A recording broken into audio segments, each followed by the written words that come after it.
Hello and welcome to the New City Podcast, where we exist to renew the Quad Cities by restoring the health of its people. I am Jarek Bakken. I am Dr. Alex Aguelo.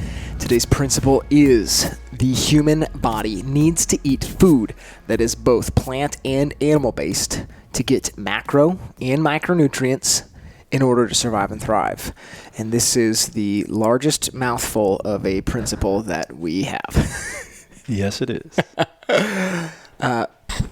Excuse me. So, on a regular basis, if you don't come to the gym, if you're not one of our members, you might not know that every day in class we talk about one of the principles. We just kind of recycle them. We go through all 15. We go back to the top, and every day we have a little conversation at the beginning of class to little bit of an icebreaker for the class, but also to have a point of reference to actually be teaching people, starting to teach people about these principles. And recently we started doing these little video clips on Instagram and Facebook where we're kind of like mimicking that conversation online. And we've been taking turns, like who's recording those and posing a question of the day, kind of paired with the principle. And myself and Haley, we both have the benefit of basically doing this every single day and multiple times a day, rehearsing these principles and stuff. Well, Alex has done these videos one time through, and the first time that he did these videos, I think, was probably the first time he has actually said all the principles out loud. And did not have a very easy time, especially trying to get this one right. Yeah. Anyway, fun little story. If you thought we were controversial on the last episode, buckle up. Yeah, like there's a lot of strong opinions about eating plants and eating animals, and maybe to your surprise, on both ends of this spectrum. Yeah. There's strong opinions about people not wanting to eat animals, and there's strong opinions about people not wanting to eat plants. And we think both of them have a lot of good ideas, but are both maybe a little misguided. Right. So we want to start by talking about the two extremes, talking about, okay, why would somebody eat only meat? And then why would somebody eat only plants? Mm-hmm. Kind of talk about the good and the bad of both of them. I suppose you could maybe conclude this, but kind of why we would reject both of them as being optimal, and then paint a better picture of why we would want the diversity of plants and animals, getting the diversity of macro and micronutrients, and so on and so forth, right? Yep. So, carnivore. This is probably the one that people are least familiar with. Why on earth are people saying only eat the meat? Yep. So I think the best way to explain it would be going back to our first principle as far as give the body what it needs, stay away from what it doesn't. They think that some people, and I guess they would probably, some of them would make the argument like we're trying to make with our principles that the carnivore diet is optimal for all people. Yep. What they're saying is the body needs nutrients, and you can get micro and macronutrients from primarily meat products. Some would add in just all animal products into the carnivore diet. Mm-hmm. But so you're giving the body what it needs as far as nutrition, but you'd be staying away from things that it doesn't need, right, that are not found in animal products. They're only found in plant-based products. Right. And that's a number of different things that's going on there. But that could be as simple as some people don't believe that the body needs fiber. Mm-hmm. But then there's also kind of more things that are more controversial, like things that are found within plant foods. I think we hit it on a couple episodes ago of what are called anti-nutrients. Yep. So things that are found within plants because plants want to propagate, and at some point in their life, they don't want you to eat them, so they put out certain things, certain chemicals, or some of them like put out thorns, those type of things to keep not only us, but anything from eating them. When you do that, then you are ingesting something that potentially could be harmful to the body. So an example of that would be something called a lectin. It's meant to defend this as a defense mechanism for the plant so that it doesn't get eaten. So when it does get eaten, it damages the body. So then that particular animal would say, well, when I eat that, my body doesn't do well with it, so therefore I'm not going to eat it again, or at least at that particular time in that plant's life cycle.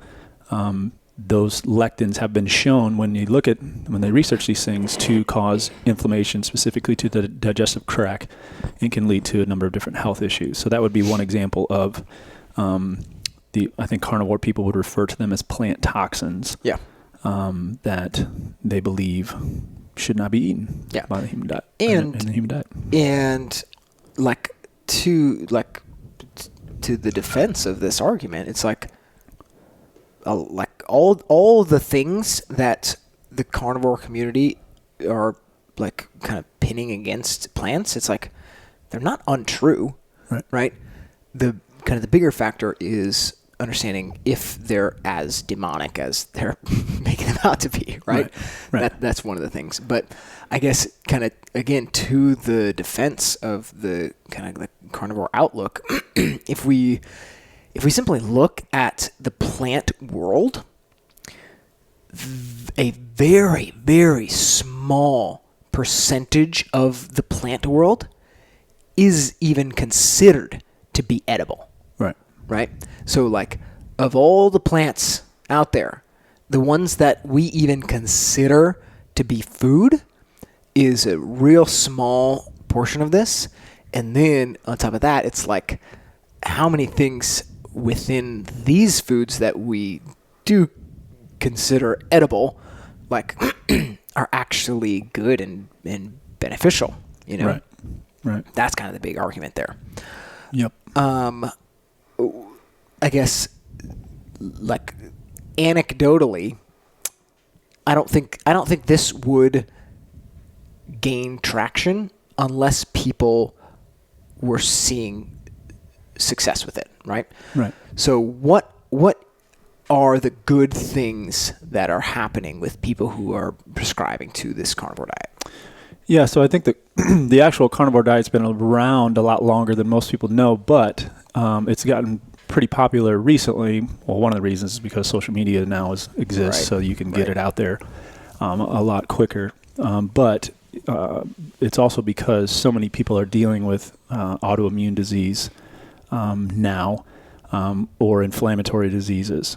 So one of the things that these plant toxins do is they create inflammation, or they can damage the digestive tract, like I mentioned, which is then going to potentially open you or make you susceptible to an autoimmune type issue. So people who have MS, people who have rheumatoid arthritis, people who have celiac disease, all these kind of well-known autoimmune type issues or inflammatory issues, like just even severe depression or anxiety, all of these dementia, those type of things, people can do this carnivore diet, and they more than likely, because it's due to them lowering the amount of inflammation in their body and them lowering these antibodies that are linked to the autoimmune disease, they're seeing results with their health. They're seeing drastic reduction in their symptoms that they typically have when they eat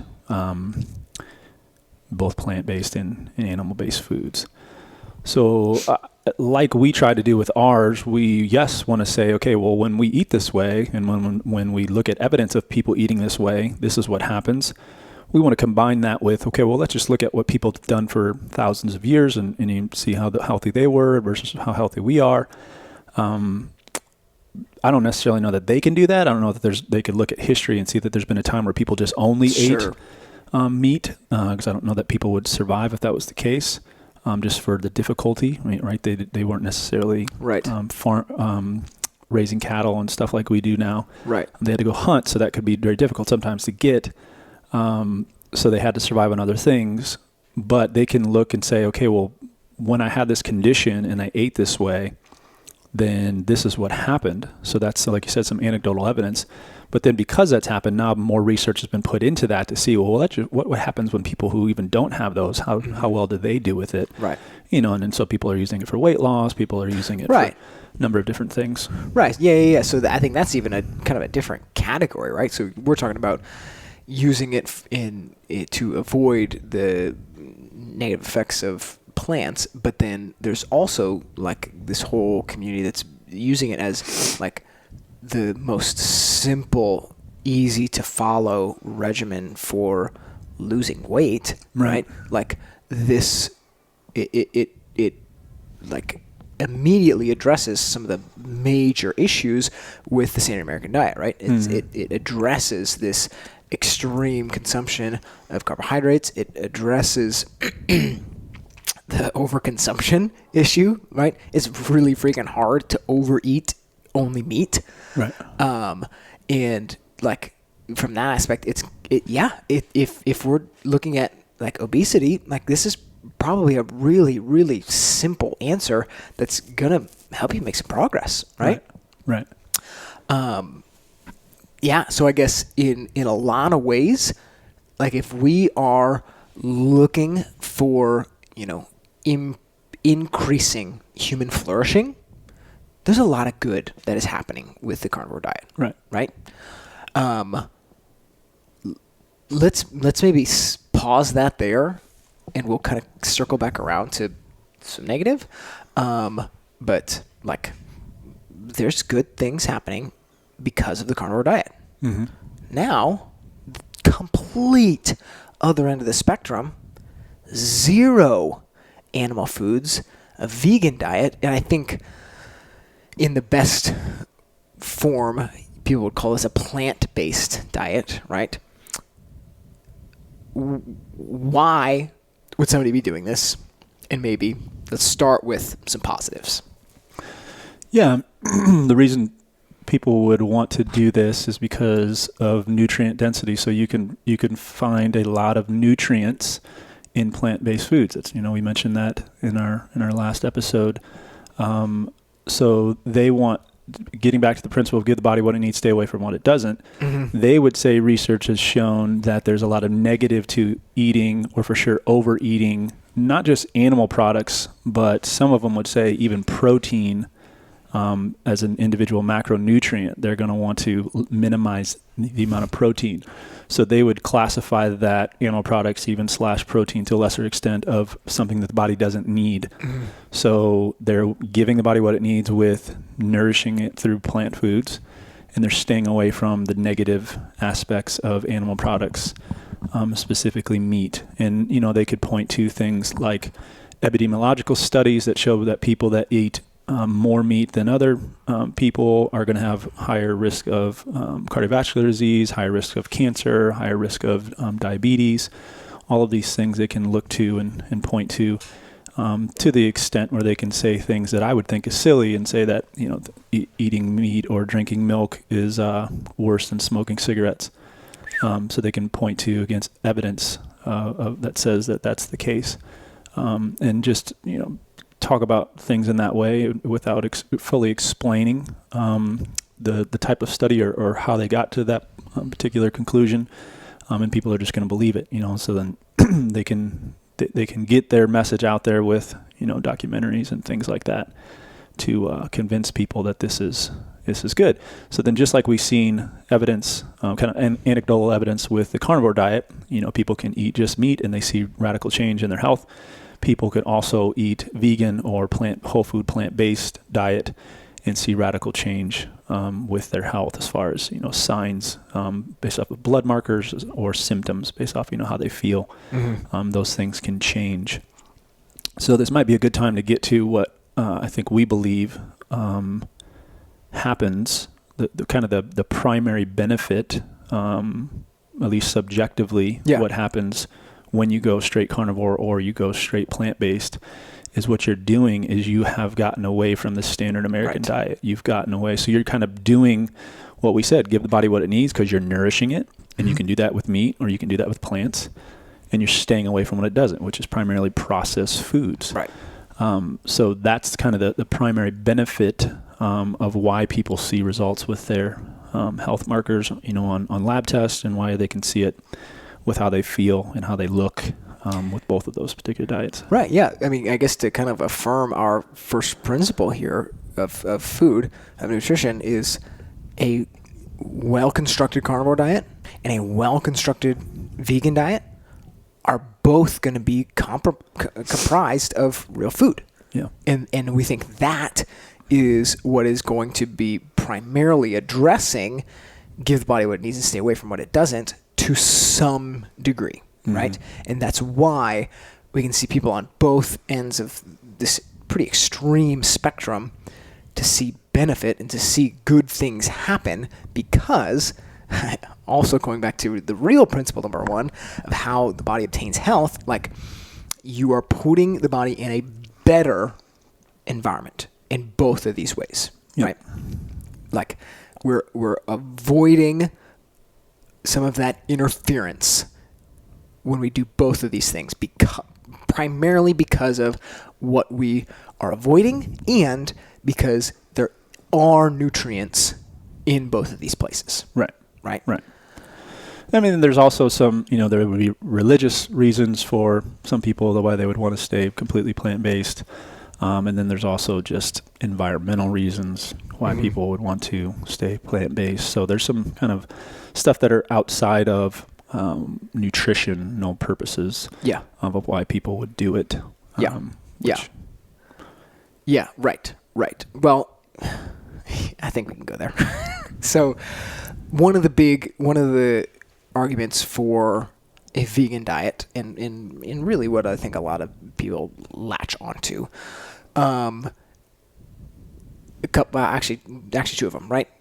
People don't want to be cruel to animals, right? And so they think that not eating them is the best way to not be cruel, not kill animals, right? For food, right? And a huge thing feeding that is being able to observe conventionally raised meat. Right. Because it is absolutely terrible. And we would 100% agree with that. It is a really bad environment for these animals, right? They're not treated well. The animals are not flourishing in their lives, right? Which then we would completely agree does not produce the healthiest thing for the human being to eat, right? So in one sense, we would really agree that what's happening right now in a lot of these big factory farms, this is not good for the human to consume, right? Right. For many reasons, right? But where we would deviate is saying that to not eat meat at all is the best answer. Right. Right. We would actually say that meat raised in the way that it's intended to be raised, that animals who are treated well and living the life that is, intended for their species, that's the best way for an animal to live. And the best way for the ecosystem to work is for these things to die to support the rest of life and for that cycle to continue. Right. Without getting super deep into there, if you really want to, there's a phenomenal documentary. Did you watch it yet? No. Phenomenal documentary called Sacred Cow that really digs into this. Basically saying, hey, this whole vegan mantra of wanting to do best by living creatures is actually to care really deeply about the quality of our meat, right? And like the thought that nothing can die for you to eat plants, like that it's actually ignorant. Yeah. You're ignoring. So if you go to the grocery store and just buy all your plants, what you don't realize is that the people who grew those had to fend off those vegetables from predators. Right. Right? Like, if you just let your stuff grow and let it go free and don't protect it from anything that's going to want to take it, you're not going to end up with anything. Right. Right? So like the thought that you can have life without death, right? I'm sorry, but it doesn't work. They get into that in that documentary? Yeah. Oh, nice. Yeah. Yeah, it's really cool. This former vegan talks about her experience of growing lettuce. She said that like night after night, the slugs would come and just destroy it, right? And so she talks about this one experience of like figuring out that one of the things that people do is they put a little basin of beer out in the garden. Mm-hmm. And the slugs go and they drink the beer. And basically what happens is they get drunk and they fall in and drown themselves. Yeah. So she did this, she filled it out, and she said, like, she sat up in the middle of the night thinking about it, and she went out and, like, couldn't do it, and she went and pulled it, and, like, whatever, she woke up, and then, sure enough, they went and ate all their stuff again, right? Yeah. So then she, like, just kind of surrendered, I can't grow this stuff, but then she went and bought the plants at the store and realized that this is the struggle that these farmers had to go through to get this into the store, right? Yeah. I'm lying to myself if I think that this can happen without any form of death. Yeah. Right? And so that truly, if we're being honest, truly the only way that we can do this is to promote the absolute best practices as possible. Yeah. Right? Right. So there's that little shtick. Yeah, and I haven't really studied like the whole. I mean, I kind of understand the environment thing, and I think that's there's probably is some truth to that, but I think it's not. There's not necessarily consensus there to see that it is a problem, or should we even care about that it's a problem? Talking about carbon and methane and all that stuff of just if we just stopped eating so many animals, and the environment would be a lot better. I think that's a little bit outside of what we're trying to talk about here, but right. Like the whole, I don't want to kill animals type thing. Like I've never studied that of kind of what the main reason of that, why that's the case, but I would assume it's like a moral issue. So I was like wondering, do you kill bugs? Yeah. Like plants are also alive? Well, so that kind of goes into the honey thing, right? So true vegan would like be not eating honey because it's an animal product, right?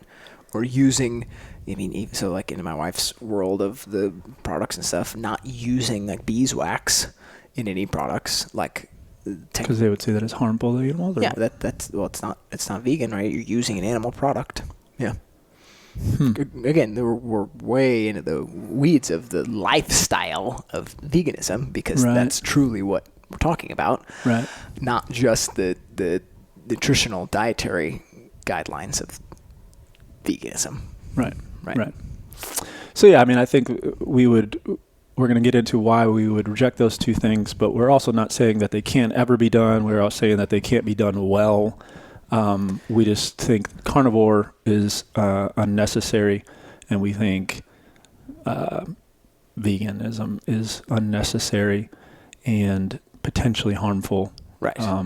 For a giving your body what it needs perspective. Yeah, for sure. And then when you add in this whole plant toxins thing, and I think there's different susceptibilities to those, then now you can also say, well, you're also not staying away from what the body doesn't need. So right. Right. So let's go there. Let's maybe start with why, from a nutritional standpoint, why we would say eating only plants is not optimal. Yeah. Well, you are. There's some if you just ate a strictly plant-based diet, there are some nutrients that your body just cannot have. Right. B12 so B12 is a vitamin B12, so it's a micronutrient. So again, one of the reasons why we say you need to eat plant and animal based is because you have to have micronutrients in order to survive and thrive. So if you just avoided all animal products, then you would not be able to get specifically this micronutrient of vitamin B12. So that's the case, and and they would make the argument, well, it's a simple supplementation of vitamin B12, or they would maybe say, well, you don't actually get vitamin B12 from meat, you get it from the bacteria that's found in those type of things, and your body manufactures vitamin B12. So there's a bunch of different arguments I'm sure that they could come up with, but that's a fact that you can't get vitamin B12 if you're eating strictly carnivore or vegan diet. But then there's also, it's a lot more difficult to get other nutrients. So we talk about vitamin A as being a fat-soluble vitamin. You are going to get that from eating animal products. Basically what you have to do with plant-based products is you have to get a form that then your body converts into vitamin A. So you're just adding steps to the process. Right. So it's going to be a lot more difficult to do that as well. We talked about the amino acid profiles of plant-based proteins versus animal-based proteins, where the animal-based proteins are going to be a lot more robust. So you're going to be able to absorb those particular nutrients in a better way from the animal sources.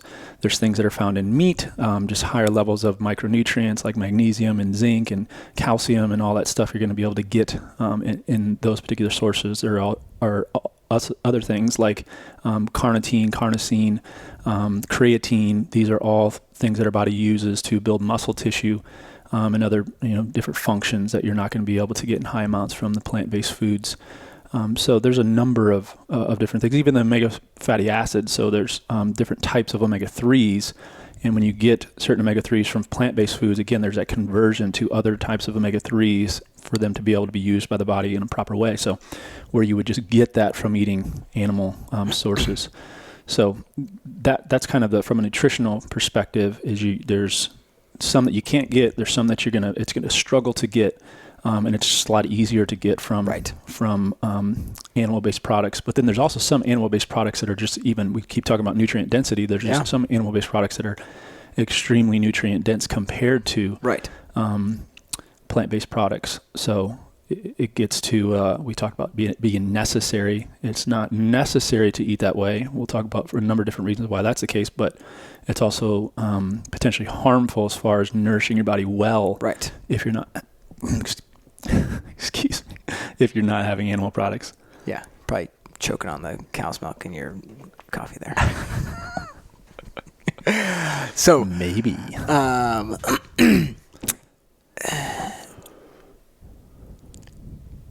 The kind of the other aspect that you hit on a little bit. Well, even if we rewind again to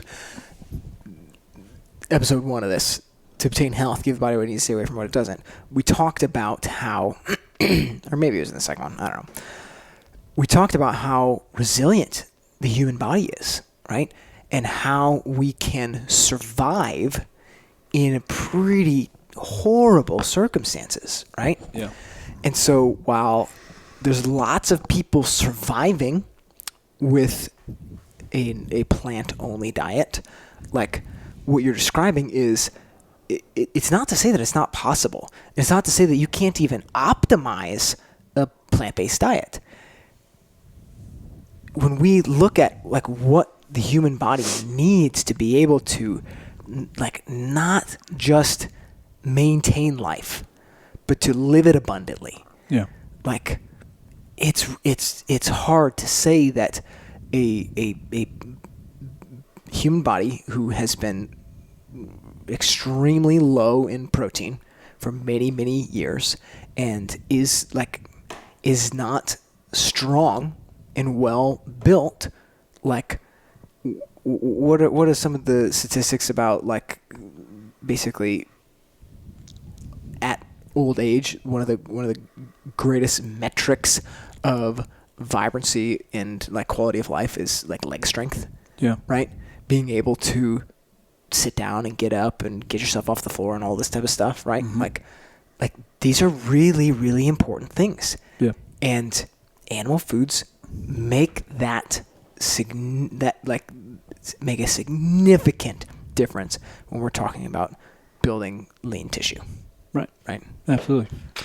Yep. And again, from a historical perspective, just like you can't really find a civilization throughout history that's only eaten animal products. You can't find it that's only eaten straight plant products as well. So yeah, I think that's I always think about that when people want to fight to be vegan. I'm like, well, tell that to the American Indians. They wouldn't have survived if they wouldn't have had buffalo and those type of things, or the just any sort of native tribe. The what are the guys called in Africa? I forget what they're, the Maasai Indians. That their diet is primarily animal products. Just meat, milk, and blood. Anymore, so there's in this film they're also talking about how there's still cultures where it's a humanitarian issue. Women cannot own land, but they can own animals, right? They can't own a field to grow crops, but they can raise a cow, right? Like this is a huge thing. There's so even today in things that we would say are just completely ass backwards, there's still ways that people would not even survive, right, without being able to understand that animals are food. Right. So talk a little bit about some of the negative side effects of getting too many of these anti-nutrients from the plants. Yep. So, I mean, the like I mentioned before, the main side effect would be just inflammation. It's going to eventually create inflammation in the digestive tract. If you have, if you're just eating them in overabundance, and especially if you already have an unhealthy digestive tract and you're eating a lot of these things, then it's just going to create a lot more inflammation, which inflammation leads to chronic disease. I mean, I don't think you could necessarily just make that jump to say, well, when I eat a bunch of plant toxins, I have inflammation, and that inflammation is what led to my heart disease or what led to my cancer or whatever you want to say there. Yeah. But it's like when we get to our toxicity principle, it's an accumulation of toxins. So it's kind of an accumulation of inflammatory problems that happens in the body that leads to the chronic disease. So that's the primary thing that happens with these plant products. The other thing is when this is somewhat anecdotal, but I think you could also point to just it being clinical, is when you deal with people that do have autoimmune issues, and you run things that they would show up that their body's created antibodies to, that's going to be primarily plant-based products. It's not necessarily going to be for sure meat products. I mean, definitely things in dairy, definitely things in eggs. Those particular proteins can create, the body is susceptible to create antibodies too, but it's also going to be a lot of the legumes. It's going to be a lot of the grains. It's going to be other plant-based products that your body has created antibodies to, which then sets off, again, that cascade of autoimmune type issues. So, yeah. And like, maybe this is valuable. Full disclosure here. I've already said in the last episode that I don't do well on super high fat diets, right? Basically makes me not a good candidate for the carnivore diet, right? And so basically I need to be eating more plants. And I recently found out that I'm actually an anomaly in the fact that I do have sensitivity to certain animal foods, right? I can't eat chicken, right? Something that the carnivore world would say there's very, very little potentially bad things about eating meat, right? I'm in this camp that I have multiple things working against me that would say I should be far more in this plant world. And still, I'm able to look at this objectively and say, I see that it is still not best for me to completely avoid all animal foods, right? There's still so much good to be happening here, not just with like the whole ecosystem, but even for my own health, right? I still need to be getting whatever animal foods I can. Right. Yeah. Yep. Yeah. Cool. Okay. So now let's vilify the carnivore a little bit. What are some of the negative aspects of the carnivore diet? Yeah, I mean, I think because we would reject the evidence that talks about heavy meat eaters leading to more things like heart disease and cancers and diabetes, things like that, or even just protein leading to cancer, those type of things. We don't think that evidence is, we just don't necessarily accept that evidence shows that that's the case. I don't think you have to accept that. I think there's plenty of evidence that can counter that and show that that's not the case, especially when you get into the quality of the animal products. Sure. Really, the main thing that we would say of why you shouldn't do that is because there are plenty of other foods that are available to you that you can enjoy and still be nourished by, and you're not, as long as it's real food and you don't have a susceptibility to that particular food to cause problems, then it's giving the body what it needs, staying away from what it doesn't. So it's in alignment with our principle. Eating plants is in alignment with the principle that we have. It nourishes your body. It can be high fat, moderate protein, low carbohydrate. Just all the things that we talk about outside of this particular principle in and of itself. Right.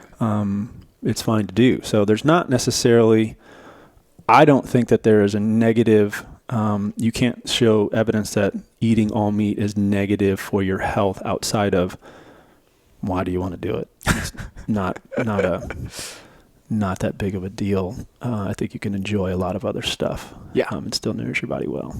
Yeah, right. So unless you did the whole, I'm just going to eat, boneless, skinless chicken breast and call that carnivore. Right. Which absolutely. Okay, so let's look at that. How, in what ways can you construct a really, can things go wrong on the carnivore diet, right? So I'm thinking the two of the big issues are it seems like tons of people have one of two things happen. They either are completely constipated or they have diarrhea pants, right? Yeah.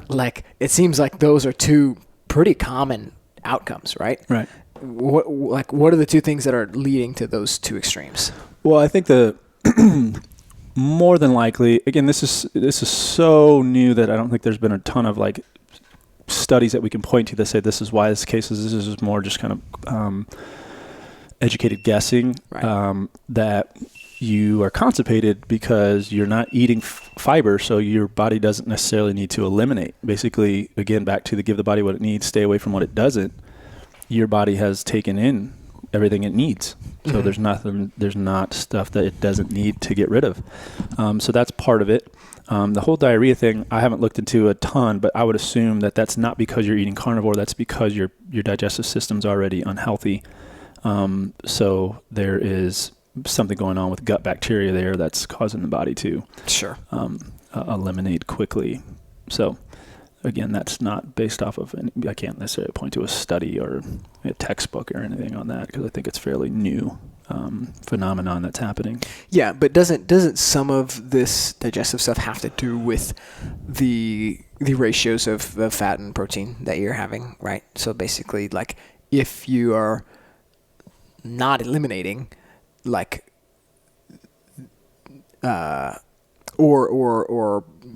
passing difficult stools, right? The protein ratio is probably too high, right? Whereas potentially on the other end of the spectrum, if there's not enough substance, right? If it's all fat, right? Because there's especially no fiber, right? You could fall into kind of that other camp. Yeah. Right. So it can be structured in a way that's definitely not optimal for digestion. Right. Right. Right. Yep. Yeah. I mean, again, that's back to your digestion. Like if your body can't, obviously you can, even if your body was functioning perfectly, you could overdo things so that the body has to adapt and have something like constipation or diarrhea. But I think that's probably more due to how healthy your digestive tract is versus what you're doing. Sure. Yeah.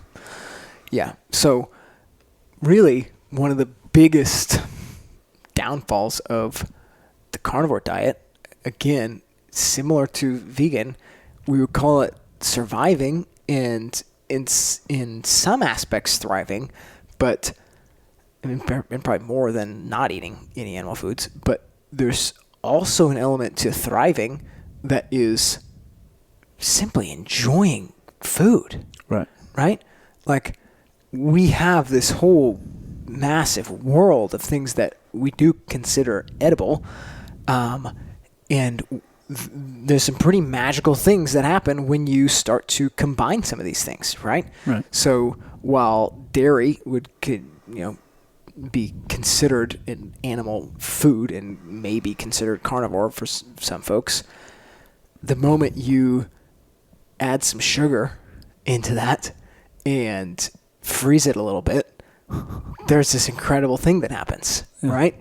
Or you take these animal fats, call it butter, and you put it on some of these plant foods, and now all of a sudden these plant foods like come alive. Right. Like there's a whole world of just enjoying the food that we're eating that like if you're only eating animal foods, like you've got just this tiny, tiny little window into like what is, we believe, intended for us to be enjoyed. Right. And like one of the signs that is what all people should be looking for, I think just kind of naturally look for, is these fake meats that, the plant-based people try to do too, so it's because people don't want to just eat all lettuce or, just a bunch of vegetables or just a bunch of fruit. They want to kind of make their meal have some sort of a protein intake like we would with animal, like a slice of meat, whether it's chicken, pork, steak, whatever it might be. They want to do that and make it out of plant-based foods. And when you do that, you potentially are getting the macronutrient and maybe some micronutrient content, but then you're also now have processed that particular product, and now you're getting away from that first principle of eating real food most of the time. Yeah.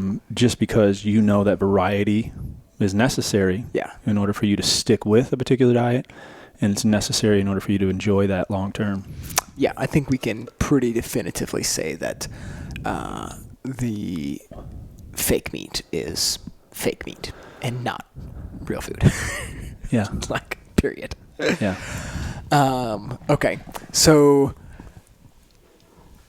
do we need to talk more about the micronutrients? I mean, we hit on it quite a bit throughout there, but like we're saying that to get a variety of macronutrients and micronutrients,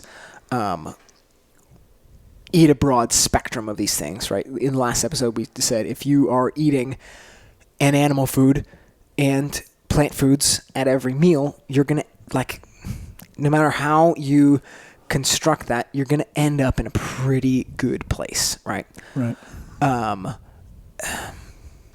What else do we need to be thinking about when we're considering micronutrients? Well, so micronutrient versus macronutrient is just your body needs them in smaller amounts, but they're still necessary. So we talked about essential fatty acids, we talked about essential proteins, these nutrients, micronutrients, which are basically vitamins and minerals. So think B vitamins, think vitamin C, think A, D, E, and K, the fat-soluble vitamins, and then minerals. This would be like calcium, magnesium, iron, iodine, potassium, all of those things. These are minerals that your body needs.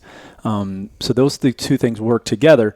In order for you to use fats and carbohydrates for energy, it requires micronutrients in order for those processes to happen in the body.